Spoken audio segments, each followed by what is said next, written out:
फिरवते चपातीनं. तू भाजी खाती का? खाते. कोणती भाजी आवडते तुला? कोणती भाजी आवडते? मला का हा?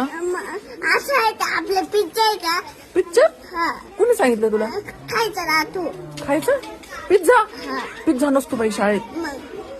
मग कुठे आता संग मिळालं का? आपल्या शाळेत ना भात असतो, मसाले भात, आमटी भात. मी नाही खात मॅडम मसाले भात. का बरं? घरी गेल्यावर ना मॅगी खाते मॅडम. मी चिंगम नाही खात आता. मी तुला सांगितलं ना त्या दिवशी चिंगम नाही खायचं. मी कुठे खायचे? नाही ना? चॉकलेट खाते का? नाही दात का? दुखते त्याने. हाय की नाही? नको खावा. मी काय खाते आणि फिरून आल्यावर खायचं का? खायचंच नाही, चॉकलेटच नाही खायचं. मी काय खाते माहिती हा. का? मी पण जिलेबी खाते. जिलेबी आवडते का तुला? हा वा जिलेबी खा मग. ती पण रोज नाही खायची बरं का. कंदे. जिलेबी खोकला येतो त्याने.